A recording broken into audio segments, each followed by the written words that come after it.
founded out of my determination to overcome the splinters in my life. Specifically at the time, I had given a speech to an audience of entrepreneurs. I was trying to give the speech and I fainted because I have anxiety. So I passed out. And I determined on that day that in order for me to overcome, I have to have an aggressive, concerted effort to make sure I go from what I call stuckdom to being able to speak, even on, over a forum like this was like major trepidation when I first started. But that was when this platform was founded. And so now we have a team of 3 coaches that can help you to go from here to there, your A to B. We are also still on the journey of growth. And so the backbone of our platform is to heal, aspire, and grow. And that feeds into this topic tonight, how to change your attitude for your altitude. I want to welcome Abby Gibson, and Josephine. Also welcome Arlene, good to see you. We're looking forward to having a robust conversation. So once again, thank you, Dr. Brown, for being here. Be sure to comment, to interact. This is a very loose conversation. We want it to be as interactive as possible. Do not restrict yourselves. And ask as many questions as you want because we have the doctor with us, right? So from that perspective, Dr. Brown, tell us, what is it that you mean by changing your attitude to your altitude? What is the difference? Well, first of all, thank you for inviting me. I'm always happy to take part in eSpeak's affairs. And well, changing attitude for altitude. What in the world does that mean? Well, what it means is that many times our attitudes can interfere with our ability to reach our goals in life. And oftentimes these are things that we are not aware of. They develop early in life and they become such a part of us that we just think it's natural. And if somebody happens to point something out to us, most times we don't feel very good about it.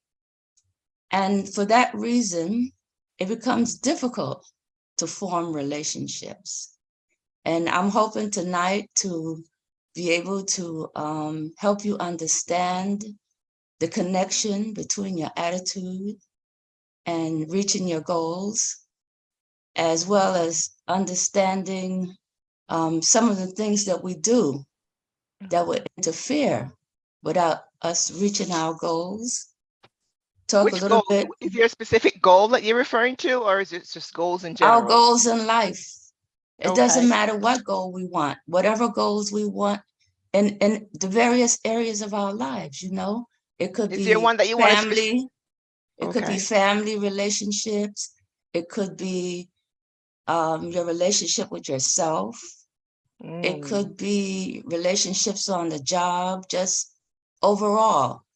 I am going to focus tonight on talking about how your attitudes develop and how it relates to you and you reaching the things that are important in your lives.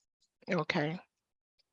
So this specific conversation is going to focus on the relationship with myself, with the self. Yes. The relationship that we have with our own selves. Was there a time in your life when you actually sat down and thought about a relationship with yourself? Because I got to tell you, that wasn't something that just came naturally. I'm sitting around thinking, I need to build a relationship with myself. At what point do you get to that awareness that you realize that a relationship with self is necessary? Well, to be frank, I didn't realize it myself. I was on my job. And I worked with a manager that I liked. We got along very well, and he was always doing things to try to be of help to me. And one day he pointed it out to me. That was before I was Dr. Brown. That's when I was Gloria Brown, way back. I was Gloria Brown, the mother and wife who was struggling to make ends meet because my husband came back from Vietnam, and that dates me. Okay, I've been around the moon for a minute, so I hope I know something. Yes. But I was struggling to keep everything together. My husband had PTSD, so guess what? We all had some amount of PTSD. And he suggested to me that I might want to do something about the way I think, which leads me into the other thing. You see, your attitude is very much connected with the way you think. And of course, the way you think is the way you learn to think from small, so you think it right. However, if you grew up in an environment in which you didn't receive the love and support that you needed, and I think few of us have had that privilege of having all that we needed in order to develop into people that could be successful in life. So what was it that you were doing or acting, or what kind of disposition did you have why he felt the need to tell you that you need to work on an attitude with yourself, your relationship with yourself? So, okay. Give me some juicy story, a juicy story. Well, I'll give you the truth. How about that one? A true story. Actually, yes, the truth. The truth works wonders. You'll be so surprised. Sometimes the truth is more unbelievable than all of the lies that, that we hear. But at that time I was in the service, and I was in the Air Force. And it wasn't anything in my behavior per se. I didn't have a stinky attitude. And if I did, I kept it under wraps. You do that when you're in the military or you go to jail, there's no discussion. But it eased out in some of the writings that I had to do. Part of my job meant writing out policies and things like that. And it was harsh. It was harsh. And he pointed it out to me. And I thought, well, basically, you don't know what the hell you're talking about. You did I'm have an quite attitude. fine. You did have an I attitude. guess I did, but I didn't tell him. I didn't tell him. This was my attitude inside of myself. Remember, I was in the military, okay? And you just can't go around speaking anything you want, I got that.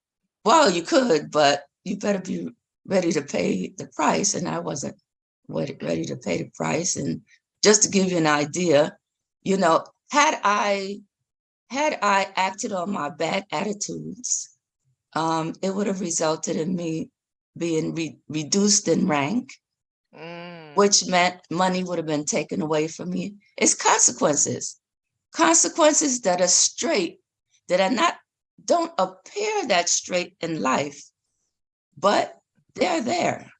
Right. If you choose to let your attitude rule, then you may not have a job. Got it. So go ahead and keep telling us about. So basically, the attitudes are inaccurate thinking. And you might say, well, what in the world do you mean about inaccurate thinking? It's limited thinking. It doesn't mean that you have any kind of necessarily giant psychological issues or anything like that. It just means that the way you think isn't based on facts. Not based on facts, It's and that's not a based on, psychological issue. Sounds like a psychological issue to me. well, it's not sufficient to label you in the psychological manual of mental disorders. Oh, okay. It's called inaccurate thinking. Now, it doesn't mean that some people with psychological disorders don't have inaccurate thinking, but we're talking about ordinary folks who maybe have grown up in situations that were not the best. And what does that mean? It means that they didn't get the love that they needed to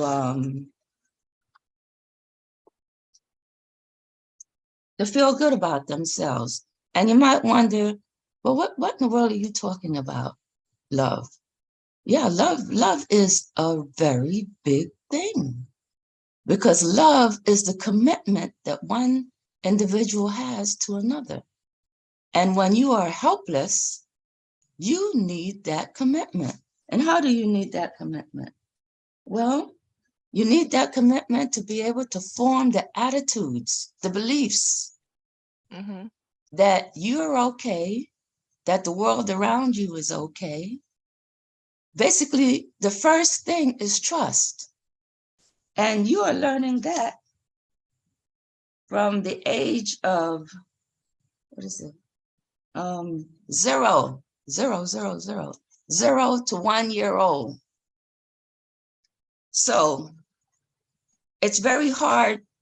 It's a big step to blame yourself for having whatever issues you are dealing with, whatever inaccurate thinking you may be dealing with, because whatever you're learning before you even know your name, you know? Wow. And so while you can't blame yourself, at least you shouldn't, some people would, that's part of one of the inaccurate way of thinking, but you shouldn't blame yourself for it. It's not something for you to feel bad about.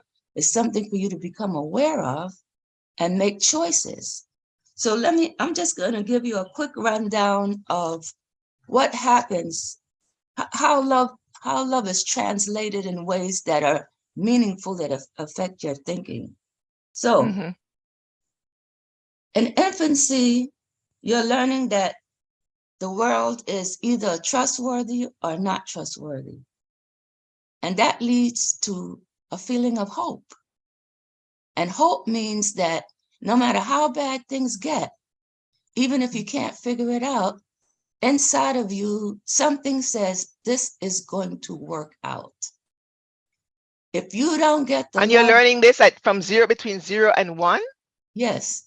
And I'll give you an example. I know I see your eyes going up. What is she talking about? Well, how do you learn that? Guess what?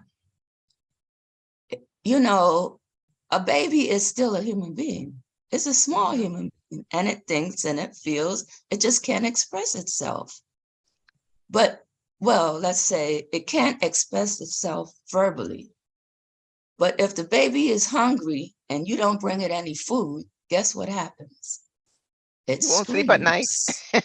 Exactly. It's going to make noise. And Mm-hmm. why is it making noise? Because there's pain in its stomach. So Mm-hmm. the child is learning, when I'm not comfortable, if no one shows up, well, life is not good. Mm. If I need my diapers changed and you don't show up to change my diaper and you let it stay like that for God knows how long, and there's some people who should not be parents, basically, you know? I'm talking about like severe abuse, but it doesn't have to be severe. But the child's bottom is raw. That's pain. Right. You know? And if the child needs love, that's real too. We might not think that that's so important, but it's extremely important. It's so But how important. does this tie back to the attitude leading to the altitude? You're saying that if we learn Trust. trust from a If very you young don't, age, yes, if you then it don't shapes your learn, attitude. yeah, if you don't trust people, you become suspicious and you become rebellious and you become all sorts of negativities. Okay. And your thoughts are limited to your experiences. And you really think that this is the way life is. So I'm just trying to paint the picture for the audience so they can see this trajectory of how your attitude is affected by the early Things that years, happen to you in your early years. your early years. And just a little bit, trust Hmm. is one of them. Um, So if our trust is messed up, it's going to affect our attitude, which will therefore impact our altitude. Is that what I'm yes, hearing? yes, think about it like this. If you are, let's say you're on your job and you decide you want to move up Hmm. and you don't trust anybody, okay? People are not going to trust you if you don't trust them. You're not going to be able to develop the relationships that you need in order to Right. move ahead. Hmm. And that inability to develop relationships is going to keep you stuck. If you're Stuck. lucky, you'll just be stuck. Like you're stuckdom. You will be living in stuckdom and your life will be a set of splinters. Okay? Stuck dumb and full of splinters. Yes, I Yes, understand. yes, yes. So that's just trust. Um, and because trust leads you to feel hope. Yes, I Mm. can, even in the most impossible, the seemingly impossible situation, hope. And Well, then can I interject for a second here? Is there anybody on tonight, Josephine, Patricia, Chanella, Arlene, that have heard anything so far that you have a question about or that you'd like to comment on in terms of this idea of the attitude leading to the altitude and how you may have been impacted in your younger years that now is affecting your attitude and your altitude. Are you nodding because yes, Arlene, you have something to say? Okay. Well, please go ahead and type it in the chat if you have any comments regarding what Dr. Brown has shared so far regarding how our attitude is impacted even before we are really quite conscious, it sounds like, conscious of ourselves. All right, verbal, before we're verbal, you before see? we're verbal. Okay, carry on. Okay. So because this section is so important, I just want to go over a little bit to help Hmm. people understand, you know, and hopefully identify where you may be stuck, you know? Uh, if you don't have trust, well, you're likely to be a little bit paranoid, thinking everybody's after you and you can't trust anybody and all that kind of stuff. And then later on, you need to learn how to be autonomous. In other words, you need to learn that you can explore and that you don't have to worry about anybody screaming and yelling and demeaning you because, mommy didn't rearrange the furniture in a way that was safe, so now you have to pay and you're frozen. You can't go anywhere. You can't do anything. When you're like that, you develop shame because Mm. you don't feel you can anything, you know? Shame And is a big one. yeah, yeah, yeah. Hmm. Um, and then the other thing is initiative. In order to feel that you can go and do that, you have to have the love of your parents encouraging you. Otherwise, you feel guilty.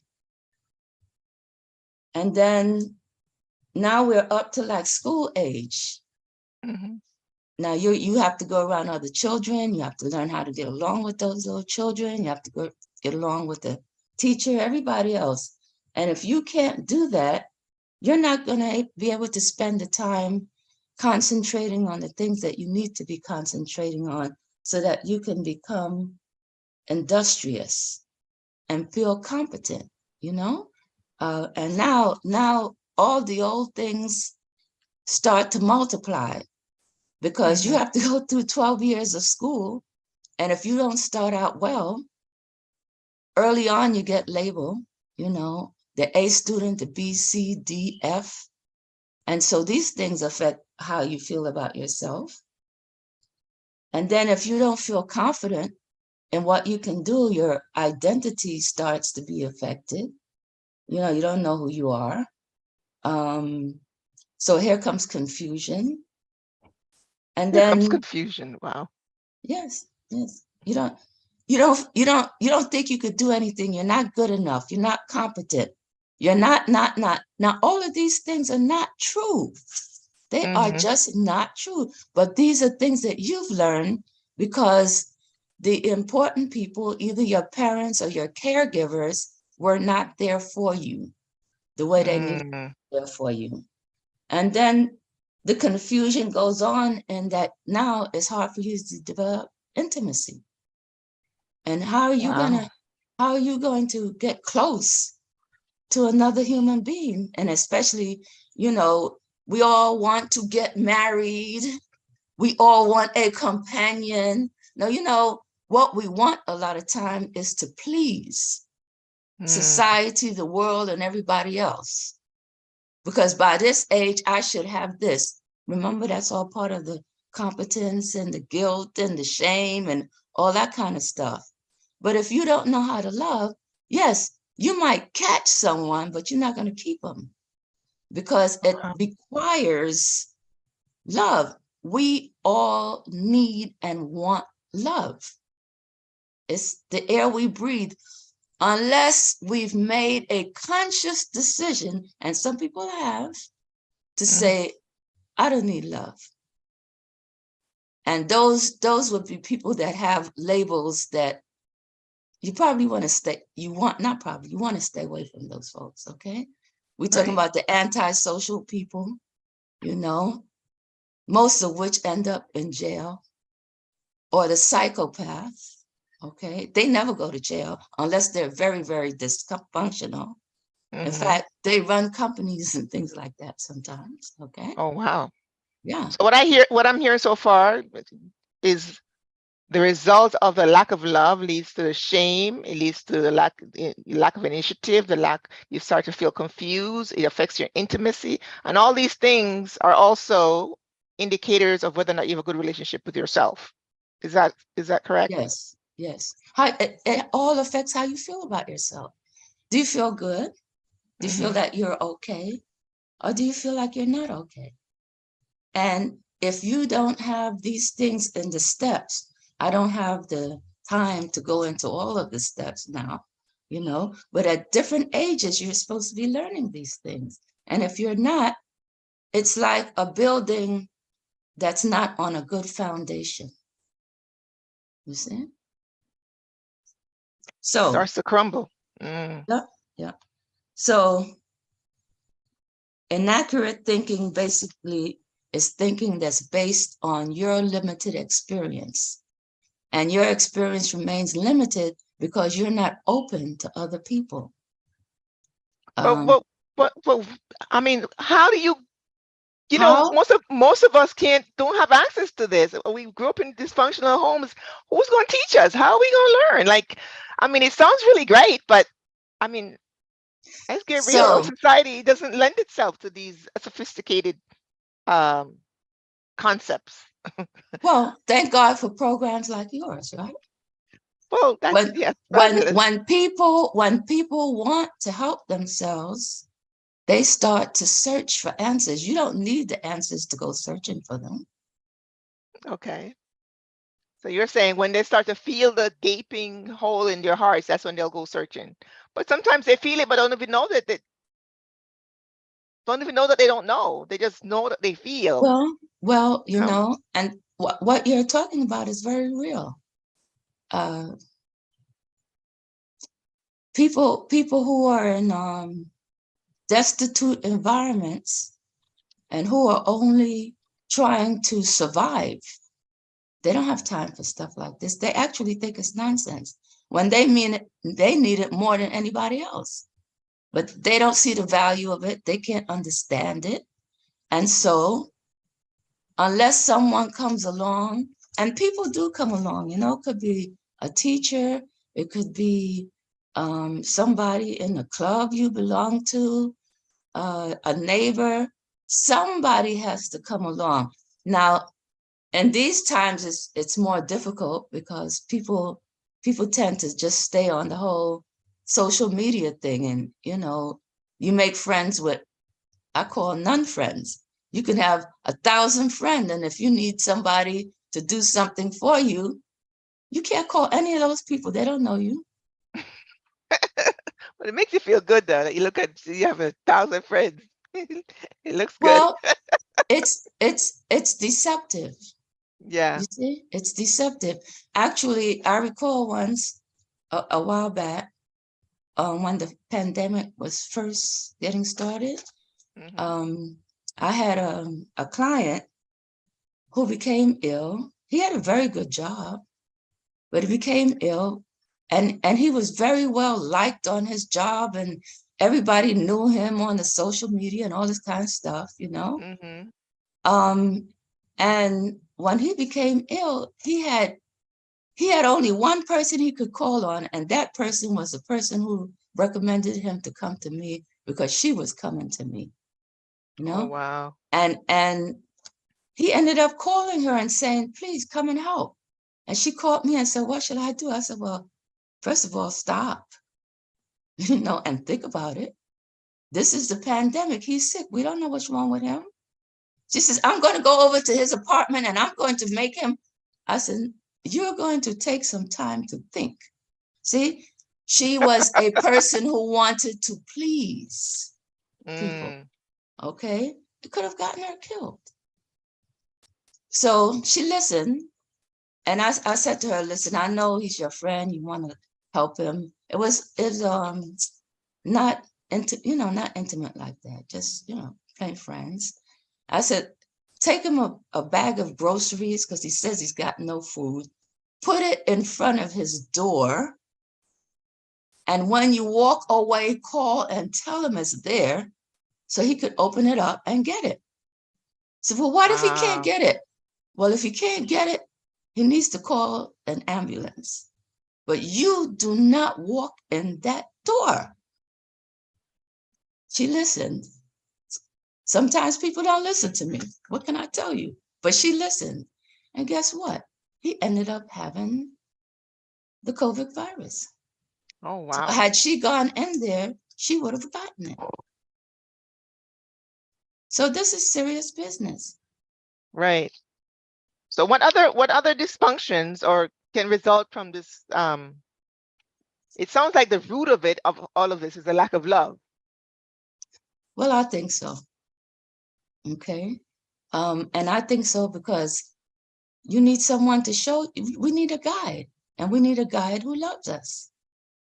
But let's define love then, because a lot of times we think that love is this feeling that we're supposed to have. And how, from your experience So and your understanding, what is love? What is it? What does it look like? it looks like a commitment to the other person's well-being, an Mm, absolute commitment. And that means whether you feel like it or whether you don't. wow. Anything else? Commitment in from what A perspective? strong, from our perspective, a strong commitment to the other person's survival, whatever Okay. it takes. Now, for a child that's helpless, that means being there for them, feeding them, and teaching them until they can do things for themselves. For let's say if it's your friend, your Uh-huh. girlfriend, something like that, it means being there for your friend in a way that is supportive and that's not exploitive. Okay, you shouldn't exploit and the other person shouldn't exploit. You should be there for each other to support and encourage and uplift one another. And in a relationship, an intimate relationship, a marriage relationship, well, that just takes all of that exponentially. It means your vows. What is the vows? Very different for the man and the woman. Okay, for the man is, I promise to love this woman, not just when I feel like it, and not just physically, although physical is nice. All right, let's not overstate that one, overlook that one. That's very good. But it means that I am committed to do whatever it takes for your existence, and you have the same commitment to me. Okay. And I guess and on the job too, you can even say, love in a different way, meaning that you care enough to do your job so you don't inconvenience other people. Okay, so this conversation about getting to the altitude then is more that you have to kind of know where your love gap is. So sometimes you don't even know that you have these love gaps, because that's when it manifests into a low expectation for where you should be when you could be so much further along if only you were aware of it. So give us some ideas of how we can become aware. Well, okay. I'm gonna name here about 14 things that 14? people do. Yes, real quick. Okay. 14 ways of thinking that interferes with your ability to connect with other people. One is called filtering. That means you focus only on the negative aspect of a situation, filtering out all the positive things.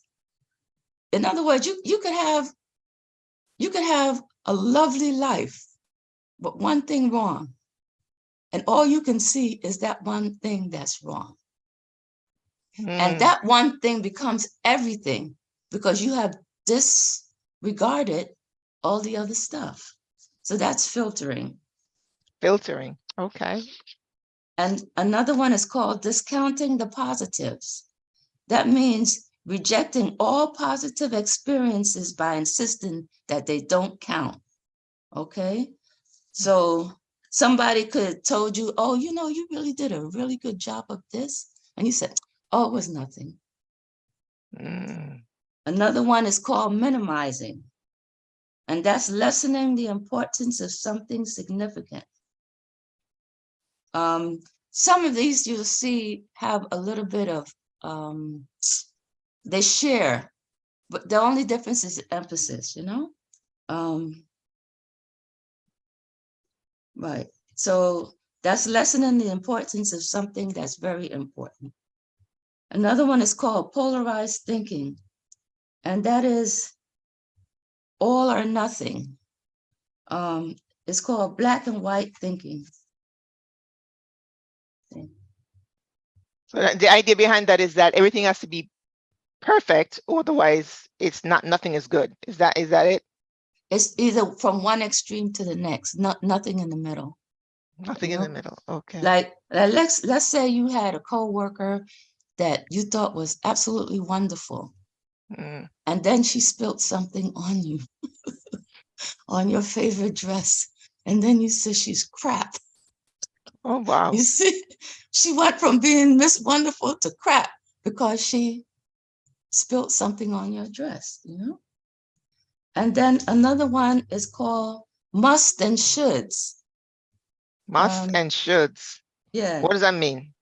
It means you think you judge people. You should do this, or you have to do that. And this is what I think. And a lot of finger pointing type stuff. Do what I tell you to do with it. You know this the way you should do it. That kind of stuff. It's unbalanced expectations. Unbalanced expectations. Okay. Another is called labeling. And that's where you call yourself bad names, I'm stupid. I should know this. Why don't I know this? Something's with me. I must be stupid.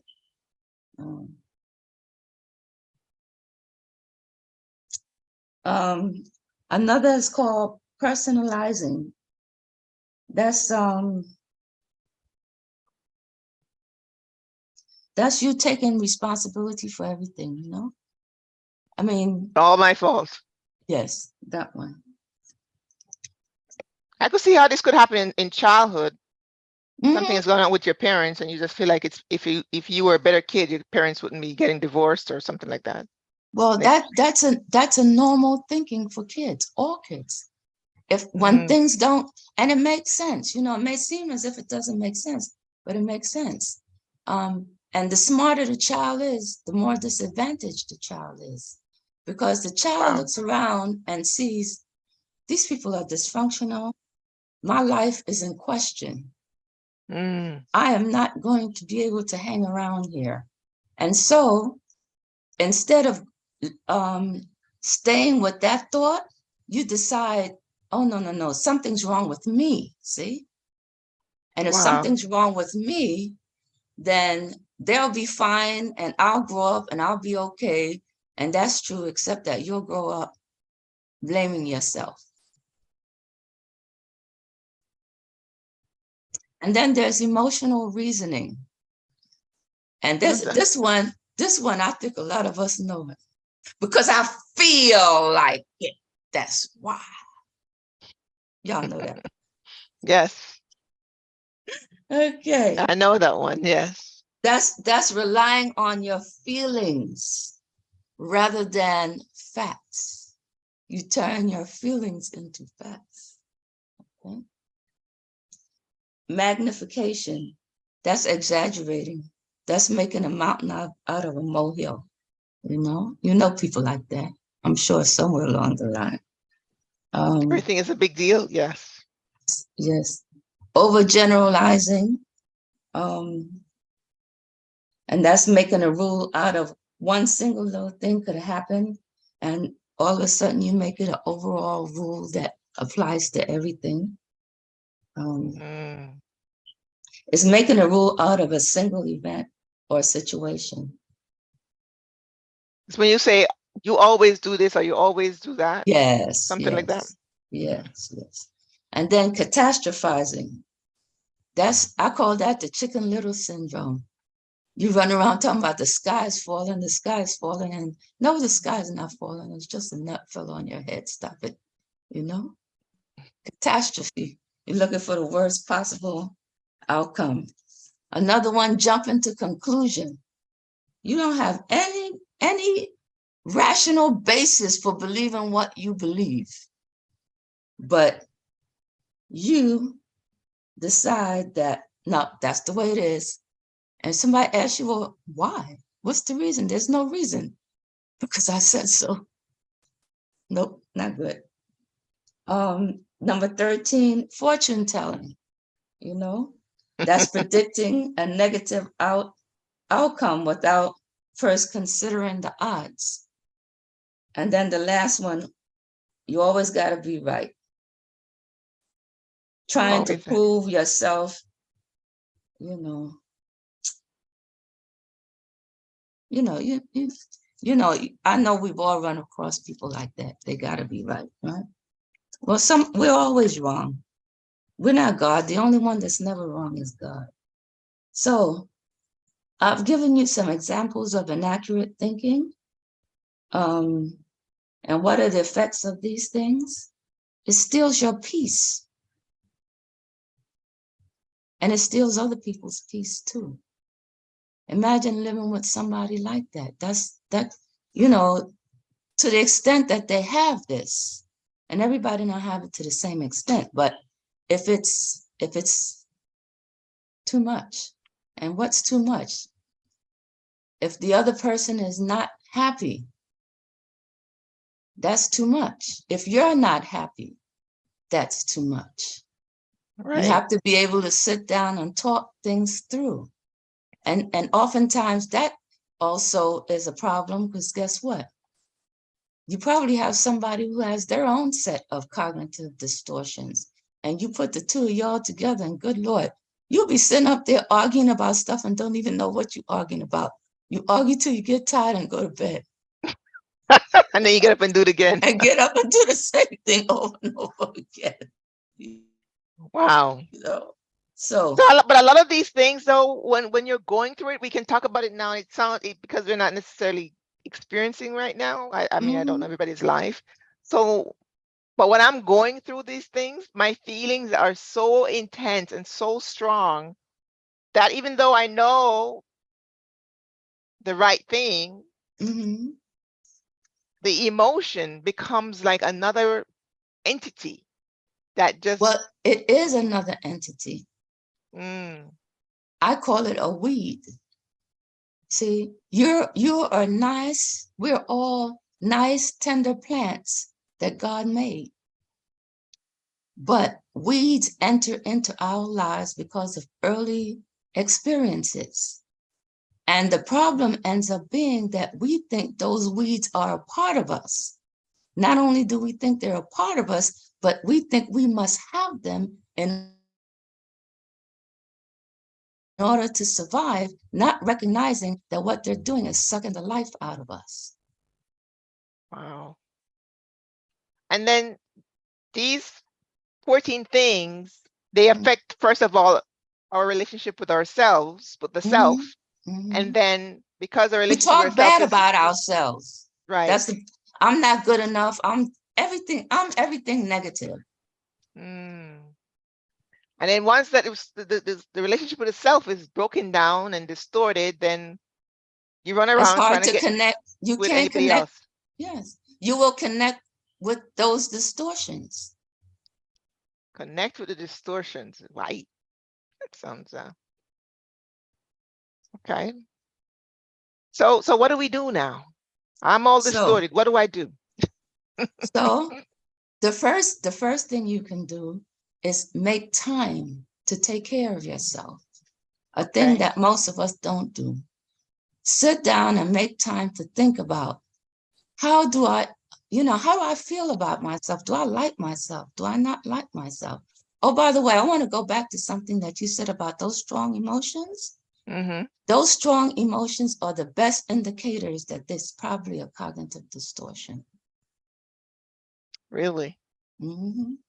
When you feel so strong like that about something, you got to sit back and analyze what is this thing? What is this thing that's so important that I'm willing to risk people or circumstances that are important to my life?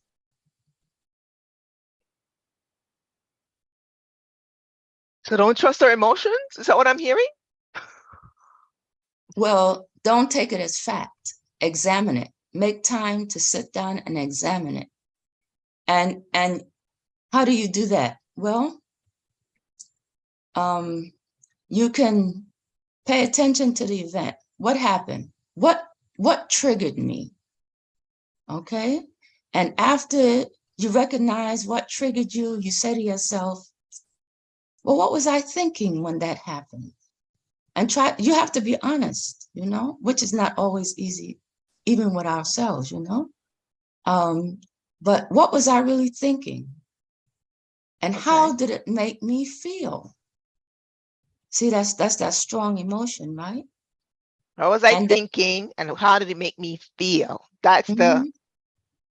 the And process. then what do I want to do about it? What was I thinking? How did it make me feel? And what do I want to do about it? And are there other ways that I can handle it other than smacking him 2 times? Okay. It's always a man that we have to smack, right? You can smack a woman too. I mean, smack but you want to And what smack. else can I do about it other than reacting? Basically Well, what you're saying. if you take the time to evaluate what you're doing, um, let's say I'm going to bring you back to high school. Okay. Mm-hmm. So what was your best subject in high school, Angela? English, And what was your worst subject? math. So let's say someone of your peers came up to you and said, Angela, you are stupid in English. What would you say to them back then? Back then, Mm-hmm. Lord, Yes. I'm like, did you see what grade I got in my English test? Something like that, I'd probably say. Yes, yes. You would say basically that's nonsense, right? Uh-huh. You are out of touch with reality. You That's are right. not looking at the facts, right? The fact is, I got straight A's in English, and I don't know what country you're living in, but you need to keep on stepping because I'm not joining that country, right?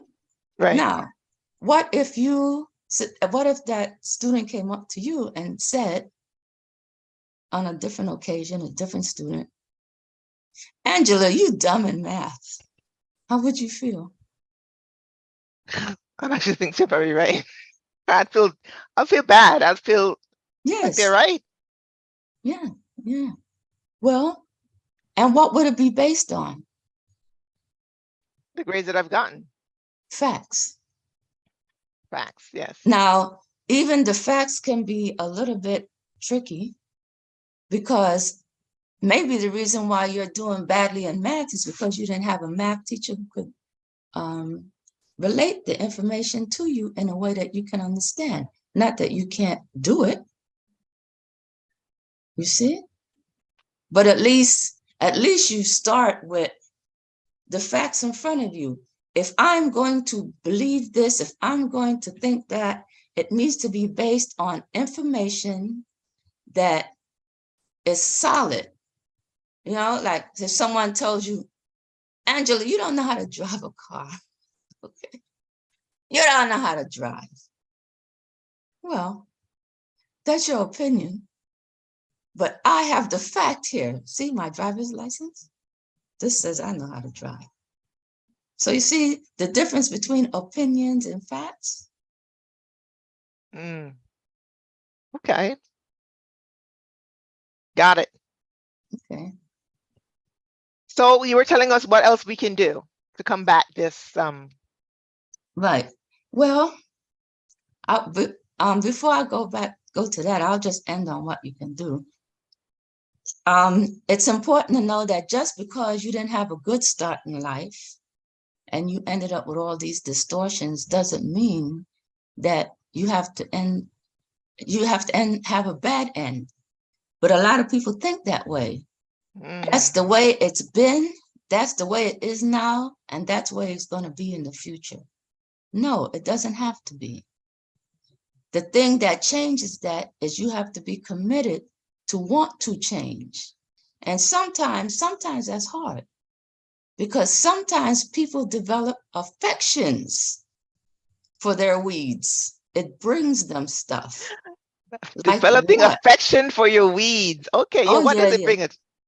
Okay, well, some people like to be victims. Mm. Poor me. It's the violin. And Wow. they get attention from that. They get affection from that. And if they give it up, it's like, well, okay. So if I give this up, what? Now I have to stand up for myself. Now I can't expect other people to take care of me. Yes, you got to grow up. Do your own thing. That sounds Stop trying to harsh. ride other people's coattail. Well, I'm giving you reality. And Mm. reality is harsh. That's another thing a lot of times we don't realize. You see, if you don't have parents to guide you, you end up thinking you're bad. So you think the rest of the world is good. And you go out there expecting everybody to good. No, no, no. You were born into a war. And for Wow. some of us, the war started early in our life with abuse, one type of abuse or another. And that's where we get all those shattered, how did you put it in your book? Those shattered, Splinters. all those splinters. Yes. That's where Speaking you of get, which, my book, yes, please pick up my book. It's called Peace Beyond the Splinter. Reclaim your promise of peace and profit from anxiety's grip through prayer. Yes, there that's what we you talk go, about. Splinters. splinters that lead you into stuckdom, that lead you into anxiety and depression. Oh, yeah. Real stuff. So what can you do about it? Try to do the best you can by analyzing yourself. And then if that doesn't work, well, call me. That's what I do. Yes, reach out to I us on the E I Speaks platform. am a oh Lord, what am I? A coach. I do Mm-hmm. many things. I am a psychotherapist, but I have moved towards doing coaching. You know, that's my ultimate goal. And so I'm available. And hopefully come back again, because this these ways of thinking affects all areas of life. And we can talk about, today we spoke only about how it affects us as individuals, but we can look at how it affects us, you know, on our job, trying to move ahead, how it affects us in our relationship with our friends or our quote unquote friends. You know, if we have distortions, we've probably made friends with other people who have distortions, and that's not going to work very well. Okay. No, it won't. So you need to examine. You need to examine what you're doing, how you're doing it, and if you need help, get help from someone who has, you know, training in that area. So it's good that you started off tonight trying to help us to see that we need to take care of ourselves. And one of the things that I have been learning and have been trying to put into practice is the fact that I need to connect with myself. And that requires me to take time for self-care and self-reflection. And I think that's what that speaks to when you say sit and analyze it first, so that you can kind of get an awareness for where you are. And the second thing is to connect with others. Like a forum like this allows me to connect with other people and for other people to connect with me. And hopefully it's giving you, the attendees, the opportunity to do that as well.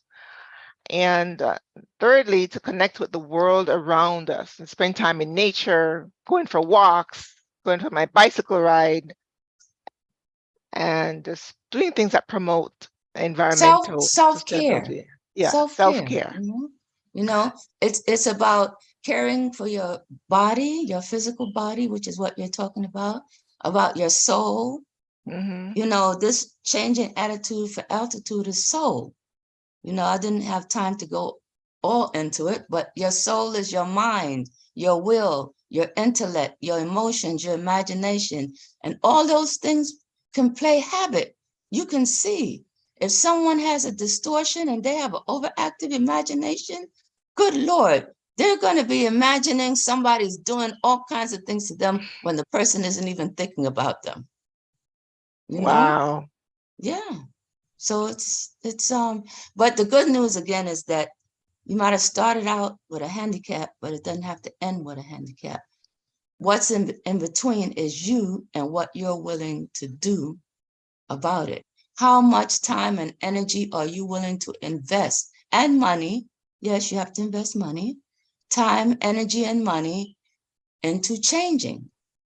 And for the victim, they're not going to hear us because they want us to come and rescue them. They don't want to invest much of anything. I had a young lady, oh Lord, she might have been one of the people that helped me to think, you know, you want to be a coach for real. She came and she wanted me to fix every single thing, and she didn't want to do one thing.